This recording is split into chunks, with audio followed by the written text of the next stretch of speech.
Bismillahirrahmanirrahim. Assalamualaikum warahmatullahi wabarakatuh.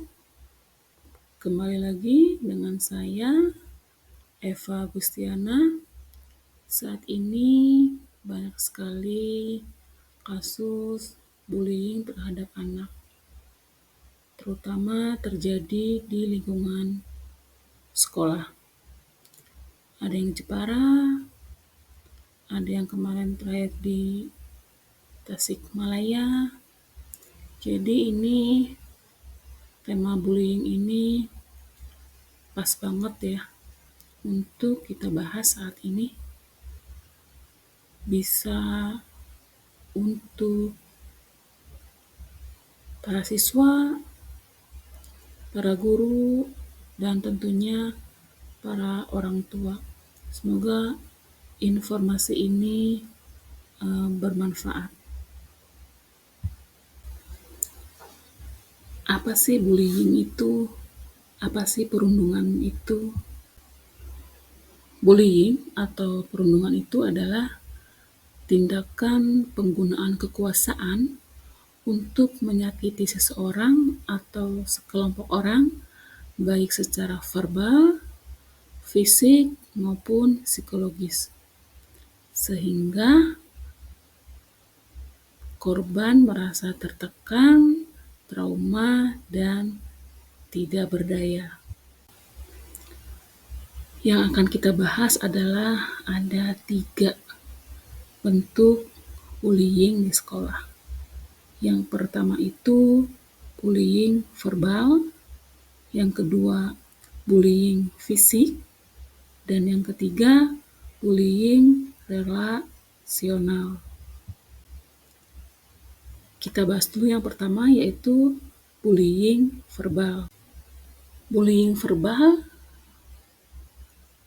jenis ini biasanya terlontar melalui kata-kata yang tidak menyenangkan.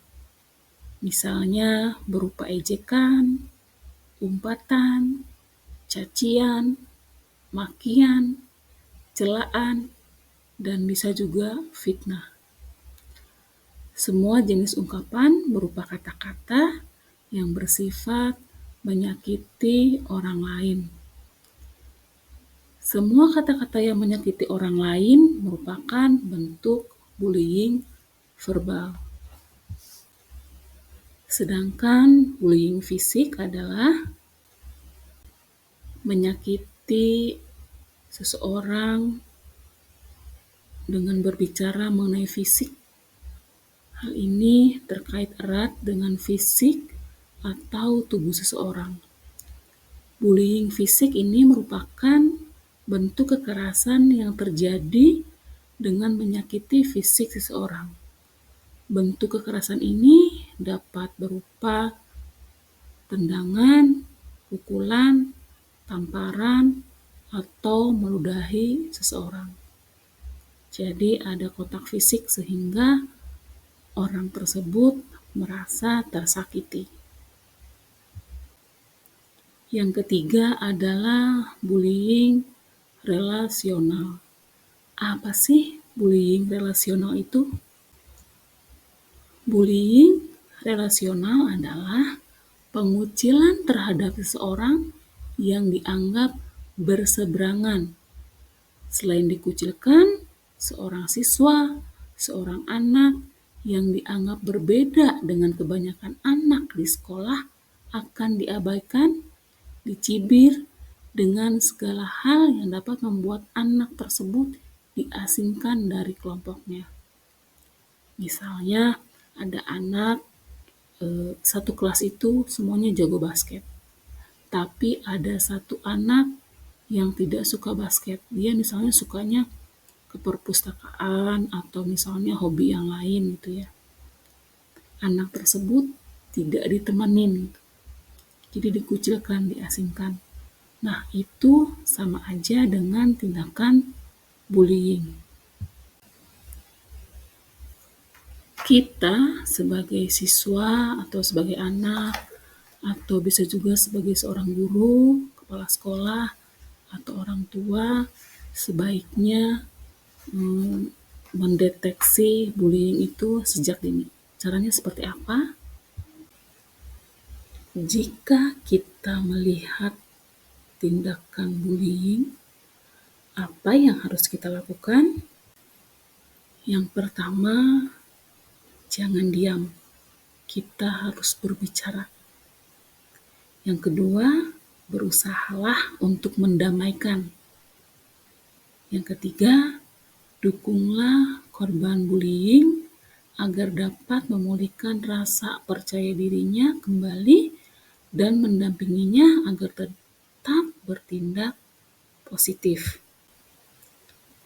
Yang keempat adalah bicaralah dengan orang terdekat pelaku bullying agar dapat memberikan perhatian dan masukan kepada pelaku. Biasanya para pelaku bullying itu adalah anak yang kekurangan afeksi. Apa itu afeksi itu? Kekurangan kasih sayang dari orang terdekat. Siapa orang terdekatnya? Yaitu orang tua. Dan yang kelima adalah laporkan kepada pihak yang bisa menjadi penegak hukum di lingkungan terjadinya bullying. Misalnya, tindakan bullying itu terjadi di lingkungan sekolah. Sebaiknya kita melaporkan tindakan bullying itu kepada guru, kepada kepala sekolah. Tapi, jika misalnya justru si guru tersebut atau si kepala sekolah tersebut yang menjadi pelaku, sebaiknya kita melaporkan kepada orang tua, tokoh masyarakat, atau langsung ke aparat penegak hukum. Di sini adalah ke polisi. Kasus bullying di Singaparna, anak sekolah dasar Singaparna, Tasikmalaya, Jawa Barat, itu korban awalnya tidak bercerita. Dia mendapatkan perlakuan yang tidak mengenakan dari teman-temannya. Jadi dia diminta untuk berhubungan dengan kucing dan oleh teman-temannya direkam. Lalu rekaman tersebut disebarluaskan. Sehingga anak tersebut mengalami kekerasan secara fisik, seksual, dan psikologis. Jadi anak ini lama-kelamaan depresi, kesehatan fisiknya menurun dan akhirnya meninggal. Sedangkan kasus yang di Jepara yang anak SMP itu cepat terungkap karena korban berani berbicara, speak up, kalau saya itu menjadi korban kekerasan secara fisik, akhirnya terungkap. Jadi kita jangan diam ketika kita menjadi korban atau kita melihat sendiri korban yang mendapatkan perilaku bullying. Jadi kita harus berbicara, harus berani. Jika kita dibully, misalnya kita menjadi korban, apa yang harus kita lakukan? Kita mencoba tenang, tetap percaya diri, dan hadapi tindakan bullying itu dengan berani. Dengan berani seperti apa? Misalnya, si pelaku memukul kita, terus kita harus berani pukul balik. Tidak seperti itu. Tapi kita berani untuk menyimpan semua bukti tindakan bullying yang bisa kita laporkan kepada orang dewasa yang dekat, orang tua gitu ya, atau teman dekat gitu ya, dan kita harus percaya. Kita harus cerita ke orang tua, ke guru. Jika tadi ya, misalnya gurunya jadi pelaku, kita harus berani laporkan ke orang tua kita. Jika perlu, kita melaporkan ke aparat penegak hukum. Dalam hal ini adalah polisi. Kita harus berani untuk berbicara, untuk melaporkan, meskipun kita diancam oleh pelaku. Karena, jangan salah, mengancam juga merupakan tindakan kriminal. Pokoknya kita harus mengumpulkan semua bukti, disimpan. Lalu selanjutnya adalah berbaurlah dengan teman-teman yang membuat kita percaya diri dan selalu berpikiran positif. Kita tetap berpikiran positif, tidak ada yang salah dengan diri kita selama kita tidak merugikan orang lain. Tetaplah menjadi diri sendiri dan kita harus berani melawan rasa takut dengan penuh percaya diri. Sekarang kita akan bahas ciri anak yang rentan menjadi korban bullying. Perhatikan baik-baik ya. Biasanya yang menjadi korban bullying adalah anak yang cenderung sulit untuk bersosialisasi, sulit berinteraksi dengan banyak orang, sehingga si anak ini dianggap kuper, kurang pergaulan, atau lebih sering kita dengar dengan sebutan culun. Jadi dia senang sendiri aja. Itu biasanya adalah sasaran empuk untuk para pelaku. Yang kedua, biasanya anak yang memiliki kondisi fisik yang berbeda dengan yang lainnya, seperti kelebihan berat badan, terlalu kurus, bentuk fisik yang berbeda, misalnya berkuping caplang atau berbibir tebal. Misalnya ada anak yang gemuk, kita panggilnya dut, dut, dut, dut, gitu. Atau misalnya ada yang bibirnya tebal, bilangnya kita monyong, monyong, monyong, manggilnya gitu. Bukan sebutan nama gitu. Walaupun niatnya kita bercanda, tapi ketika penerimaan teman kita atau orang lain itu menyakitkan, tersinggung, nah itu sudah termasuk tindakan dari bullying. Selanjutnya adalah anak yang memiliki kondisi yang cenderung berbeda dengan anak-anak yang lainnya. Itu biasanya jadi sasaran empuk tindakan bullying. Sekarang kita akan bahas tentang ciri anak yang suka melakukan tindakan bullying. Yang pertama adalah biasanya anak yang cemburu karena merasa gagal dalam hal akademik atau non-akademik. Yang kedua adalah biasanya yang melakukan tindakan bullying itu adalah anak yang mengalami masalah dalam keluarganya. Yang selanjutnya adalah anak yang di rumahnya selalu dimanja, selalu dilayani, tidak ada aturan di dalam rumah. Selanjutnya adalah anak yang ingin mendapatkan pengakuan.